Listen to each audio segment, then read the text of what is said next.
Hi, Scary Recaps here. Today, I'm going to explain the movie 1BR from 2019. Beware of spoilers. In Los Angeles, a young woman named Sarah, who aspires to become a fashion designer, walks into a building complex.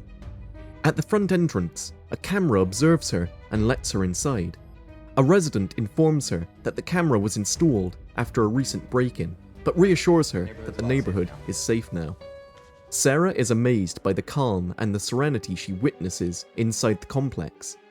In one of the apartments, she meets Jerry, the manager, who fills a form for her, and Sarah lies about not having a pet since she owns a cat under the name of Giles. Later that night, in her motel room, Sarah is working on her laptop when her father calls her on her mobile phone. He expresses his concerns about her being all alone, and Sarah replies that she has a job working temporarily at a law firm. The next day, in the office, Sarah is acquainted with one of her colleagues, Lisa. Sarah soon receives a call that makes her happy. She is seen again into the building, hiding her cat Giles under a blanket since the place doesn't allow pets. Sarah meets her new neighbour, Brian, who invites her over for a barbecue.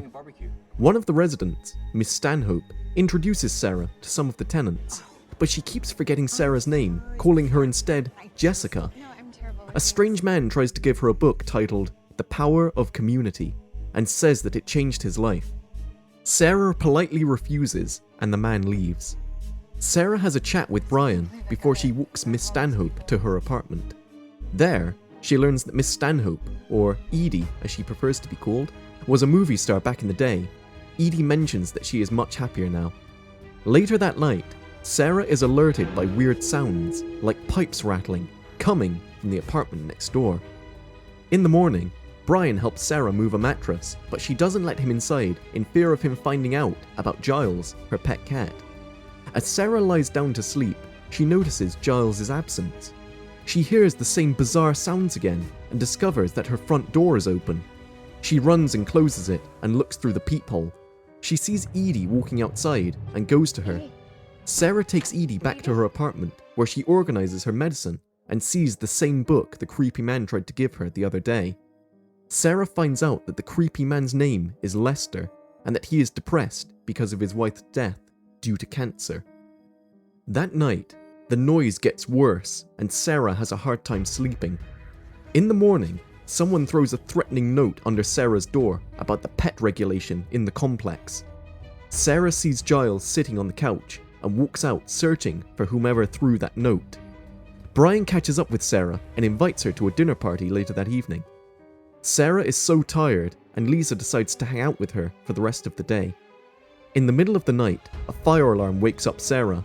She walks to the kitchen and discovers in horror that her cat Giles is dead in the oven. A figure then grabs Sarah and ties her to a chair. Sarah thinks it is Lester, but it turns out to be Brian. Sarah screams out for help as Brian prepares to inject her with a tranquilizer. Sarah manages to break free and rushes out of the apartment when one of the neighbors grabs her and hands her over to Brian. Soon, more neighbors appear, Jerry among them, and Sarah is knocked out.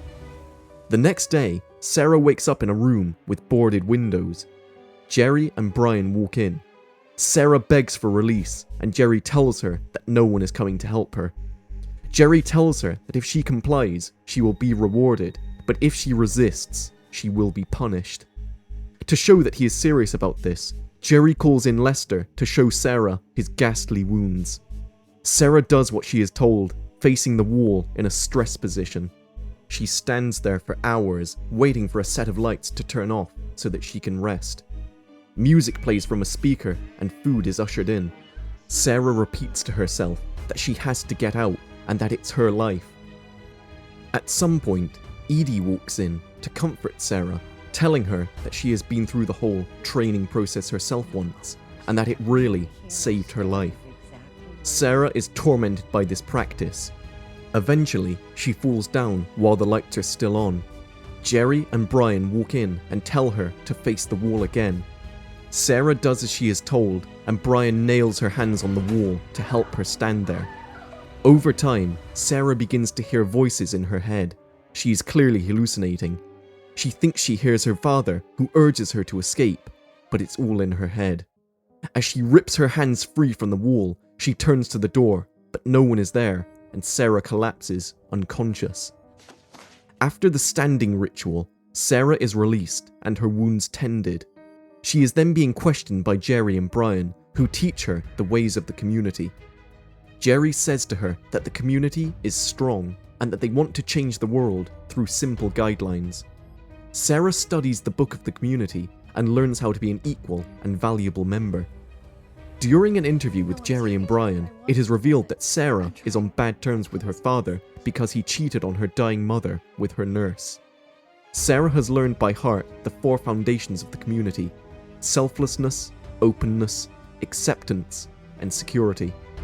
These foundations have been introduced by Dr. Charles Ellerby, who wanted to change the world and make it free of loneliness, poverty, and strife.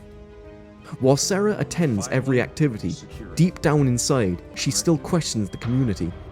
One day she goes to take a knife, thinking of escaping, but Lester motions for her not to do it.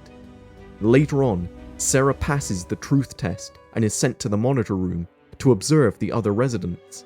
She sees a camera on a wall and asks Brian who is watching them, but Brian replies that that's not their business. Sarah notices that Edie is in trouble and Brian calls Esther to go and help her. Afterwards, the community gathers in Edie's room to say goodbye to her. Sarah seems to disagree, but Brian tells her that Edie can't contribute to the community anymore, so that they intend to kill her. They put a plastic bag over her head and end her life, while Sarah is holding her hand.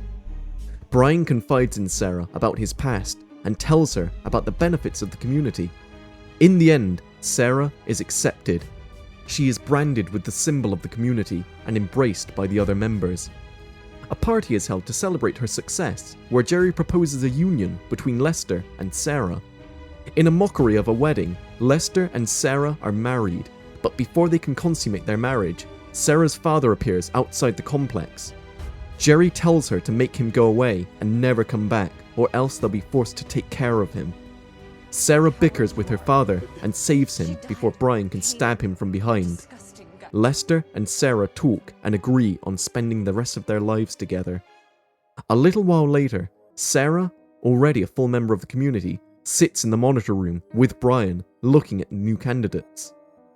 Sarah sees her old colleague Lisa in the apartment complex, looking for an apartment. Eventually, Lisa is chosen and slowly brought to the community. Sarah observes Lisa as the community is organizing her new life in secret.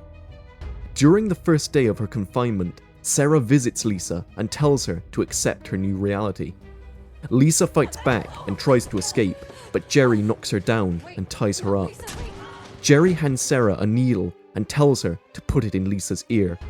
As she goes to hammer the nail inside her brain, Lisa cries to Sarah that it's her life, and Sarah stabs Jerry in the neck.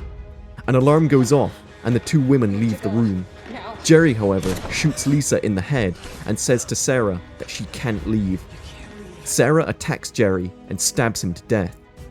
She takes his gun and flees. The community, however, gets to her and blocks her way. Sarah threatens them with the gun, but Brian tells her that she is one of them. Sarah shoots Brian dead and runs to the exit. She opens the door, but she is stopped, and Lester takes her gun, pointing it at her. Sarah tells him to kill her, but Lester kills the man who is holding Sarah, allowing her to escape.